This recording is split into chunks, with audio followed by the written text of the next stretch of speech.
कहानी एक ऐसे मुगल शहजादे की जिसके सगे भाई ने औरंगजेब ने सत्ता पाने के लिए ही काट दिया था अपनी सगे भाई दारा सिक्को का गला। दोस्तों, आज की इस वीडियो में जानेंगे दारा सिक्को की दर्दनाक मौत की कहानी और औरंगजेब की क्रूरता की पूरी कहानी। मुगल बादशाह शाहजहां के समय के इतिहासकारों के लेखन और दस्तावेजों से पता चलता है कि दारा सिक्को को दिल्ली में हुमायूं के मकबरे में कहीं दफन किया गया था। दारा सिक्को शाहजहां के सबसे बड़े पुत्र थे। मुगल परंपरा के अनुसार अपने पिता के बाद वे सिंहासन के उत्तराधिकारी थे, लेकिन शाहजहां की बीमारी के बाद उनके दूसरे पुत्र औरंगजेब ने अपने पिता को सिंहासन से हटाकर उन्हें आगरा में कैद कर दिया था। औरंगजेब ने खुद को बादशाह घोषित कर दिया और सिंहासन की लड़ाई में दारा सिक्को को हराकर उसे जेल भेज दिया। शाहजहां के शाही इतिहासकार मोहम्मद सालेह कम्बो लाहौरी ने अपनी पुस्तक शाहजहां नामा में लिखा है, जब शहजादे दारा सिक्को को गिरफ्तार करके दिल्ली लाया गया तब उनके शरीर पर मैले कुचले कपड़े थे। यहाँ से उन्हें बहुत ही बुरी हालत में बागी की तरह हाथी पर सवार करके खिजराबाद पहुंचाया गया। कुछ समय के लिए उन्हें एक संकीर्ण और अंधेरी जगह में रखा गया। इसके कुछ ही दिनों के बाद उनकी मौत का आदेश दे दिया गया। वो लिखते हैं कि कुछ जल्लाद उनका कत्ल करने के लिए जेल में दाखिल हुए और क्षण भर में उनके गले पर खंजर चलाकर उनकी हत्या कर दी। बाद में उन्हीं मैले और खून से सने कपड़ों में उनके शरीर को हुमायूं के मकबरे में दफन कर दिया गया। उसी दौर के एक अन्य इतिहासकार मोहम्मद कासिम इब्ने मोहम्मद अमीन मुंशी ने अपनी पुस्तक आलमगीर नामा में दारा सिक्को की कब्र के बारे में लिखा है। वो लिखते हैं, दारा को हुमायूं के मकबरे में गुंबद के नीचे दफनाया गया था, जहां बादशाह अकबर के बेटे दानियाल और मुराद दफन हैं और जहां बाद में अन्य तैमूरी वंश के शहजादों और शहजादियों को दफन किया गया था। पाकिस्तान के एक स्कॉलर अहमद नबी खान ने 1969 में लाहौर में दीवाने दारा सिक्को के नाम से एक शोध पत्र में दारा की कब्र की एक तस्वीर प्रकाशित की थी। उनके अनुसार उत्तर पश्चिम कक्ष में स्थित 3 कब्रें पुरुषों की हैं और उनमें से जो कब्र दरवाजे की तरफ है वो दारा सिक्को की है। हुमायूं के विशाल मकबरे में हुमायूं के अलावा कई कब्रें हैं। उनमें से मकबरे के बीच स्थित केवल हुमायूं की ही एक ऐसी कब्र है जिसकी पहचान हुई है। अलीगढ़ मुस्लिम विश्वविद्यालय में इतिहासकार प्रोफेसर शिरीन मौसवी कहती हैं, चूँकि हुमायूं के मकबरे में किसी भी कब्र पर कोई शिलालेख लगा हुआ नहीं है, इसीलिए कौन किस कब्र में दफन है पता नहीं चलता। दोस्तों, हाल ही में कुछ साल पहले एक खबर आई थी कि मोदी सरकार दारा सिक्को की कब्र को खोजने की कोशिश कर रही है।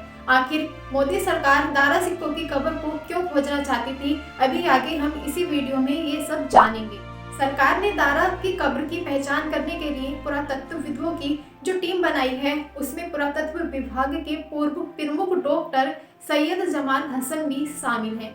वो कहते हैं यहाँ लगभग 150 कब्रें हैं जिनकी अभी तक पहचान नहीं हुई है। यह पहचान का पहला प्रयास है। वो कहते हैं कि हुमायूं के मकबरे के मुख्य गुंबद के नीचे जो कक्ष बने हुए हैं, हम वहां बनी कब्रों का निरीक्षण करेंगे, उन कब्रों के डिजाइन को देखेंगे।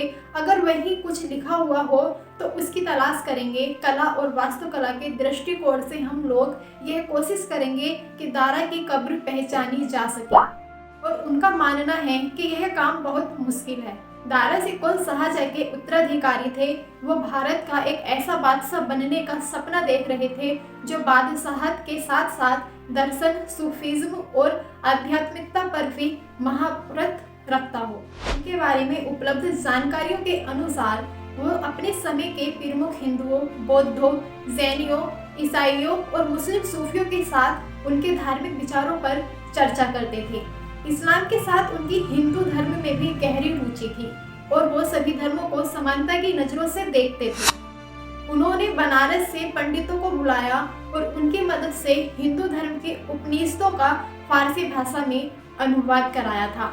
उपनिषदों का यह फारसी अनुवाद यूरोप तक पहुंचा और वहां उनका अनुवाद लैटिन भाषा में हुआ, जिसने उपनिषदों को अंतरराष्ट्रीय स्तर पर प्रेषित बनाया। भारत में दारा सिक्को को एक उदार चरित्र माना जाता है।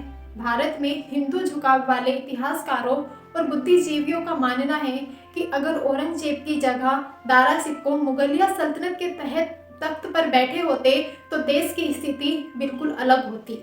ये इतिहासकार औरंगजेब को एक सख्त कट्टरपंथी और भेदभाव करने वाला मुसलमान मानते हैं। उनके अनुसार वो हिंदुओं से नफरत करते थे और उन्होंने कई मंदिरों को ध्वस्त कराया था। यह धारणा वर्तमान राजनीतिक परिदृश्य में और भी ज्यादा मजबूत हो गई है। बीबीसी ने जिन इतिहासकारों से बात की उनका मानना है कि औरंगजेब के विपरीत दारा सिक्को हिंदू धर्म में प्रभावित थे और वो हिंदुओं की धार्मिक मान्यताओं का सम्मान करते थे। हिंदू वैचारिक संगठन आरएसएस प्रधानमंत्री नरेंद्र मोदी और उनकी सत्तारूढ़ पार्टी भाजपा ने भारत में मुस्लिम शासकों के लगभग 700 साल के शासन को हिंदुओं की गुलामी का दौर कहा है। आधुनिक समय में मुस्लिम शासकों के दौर को विशेष रूप से मुगल शासकों और घटनाओं को अक्सर भारत के मुसलमानों के खिलाफ नफरत पैदा करने के लिए इस्तेमाल किया जाता रहा है। अभी यह नैरेटिव बनाने की कोशिश हो रही है कि वर्तमान मुसलमानों की तुलना में दारा सिक्को भारत की मिट्टी में ज्यादा घुल मिल जाते थे। मोदी सरकार द्वारा सिक्को को एक आदर्श उदार मुस्लिम चरित्र मानती है और इसीलिए वो दारा को मुसलमानों के लिए आदर्श बनाना चाहती है। उनके विचारों को उजागर करने के लिए यह संभव है कि मुगल शहजादे की कब्र की पहचान होने के बाद धार्मिक सद्भाव को कोई वार्षिक उत्सव या कोई कार्यक्रम शुरू किया जाए। सत्तारूढ़ पार्टी भाजपा के नेता सैयद जफर इस्लाम का कहना है कि दारा सिक्को एक ऐसे व्यक्ति थे जिन्होंने सभी धर्मों का अध्ययन किया और एक शक्ति अभियान चलाया। वो सभी धर्मों को एक साथ लेकर चलने में विश्वास रखते थे। इसका उन्हें परिणाम भी भुगतना पड़ा। आज के मुस्लिम समाज में भी दारा जैसी सोच और समझ की बहुत आवश्यकता है। दारा सिक्को को मुसलमानों के लिए आदर्श के रूप में पेश करने का विचार इन धारणाओं पर आधारित है कि मुसलमान भारत के धर्मों और यहाँ के रीति रिवाजों में पूरी तरह से नहीं घुल सके हैं और ना ही इसे अपना सके हैं। हालांकि कुछ आलोचक यह सवाल भी पूछते हैं कि दारा सिक्को को उनकी उदारता और धार्मिक एकता के विचारों के लिए केवल मुसलमानों का ही क्यों, पूरे देश का रोल मॉडल क्यों नहीं बनाया जाना चाहिए।